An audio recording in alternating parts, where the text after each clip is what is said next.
Hello, trail walkers. Today I am over by the James River Bridge, so if you hear the waves crashing, that's what's going on. There are a few people out here enjoying the nature as well. I just got off work, busy day.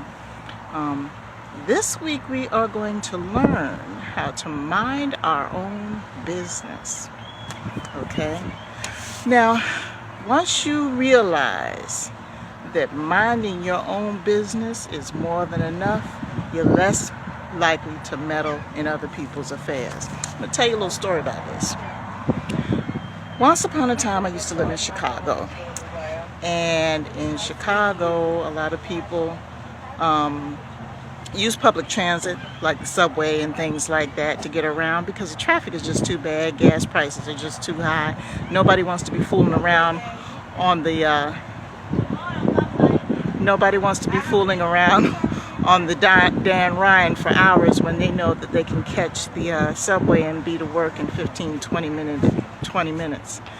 So I remember I used to have a temp job working for the Board of Elections, Chicago voter registration, and it was close to registration time for the deadline, and we were putting in some long hours, sometimes working until 7, 8 o'clock at night.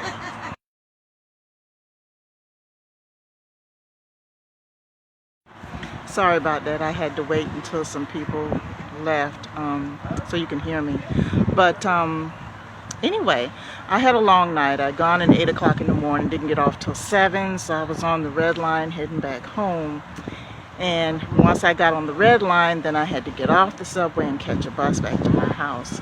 And we were on the bus, and it was probably maybe around 8 o'clock at night, very cold outside. And there wasn't many people on the bus because we had just had snowstorm. There's a lot of ice on the ground.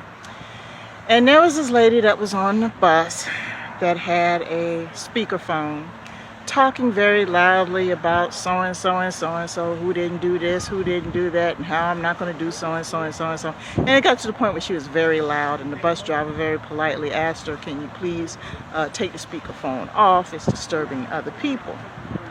So instead of complying, which she should have done, she had the nerve to tell the bus driver to mind his own business. So I normally keep to myself, and you know, but it was one of those days where I was tired. And you know, and I was like, you know, sometimes when I get tired, I just don't have any patience for anybody.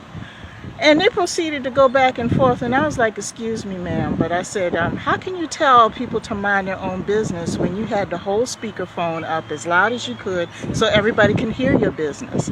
If you don't want anybody to hear your business, don't put your phone on speakerphone and have a conversation. And it also makes me think about people that are on Facebook. They're putting all their business out there, but the minute somebody says something that they don't like, the first thing they want to tell them is mind their own business. We need to know when to mind our own business. If you don't want anybody in your business, then don't put your business out there.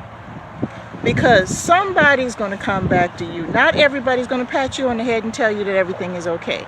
Somebody is either going to criticize you or they're going to address you, and then it's going to rub you the wrong way. And the first thing that comes out your mouth is that you want to tell people to mind their own business. No, it doesn't work that way.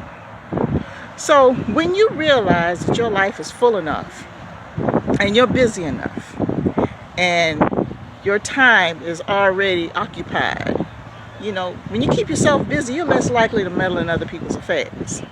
Most people who are so-called meddlers, they either don't have anything to do, not enough to do, or they're so dissatisfied with their own lives that they would just rather play around in somebody else's. Either way, it's a bad thing. There's nothing wrong with going to people with your problems if you know that you're actively looking for a solution, and if that person is willing to help you, that's one thing. But to turn around and needlessly meddle in other people's affairs when you don't even know the whole story, or if you're just doing it for selfish reasons, that's wrong.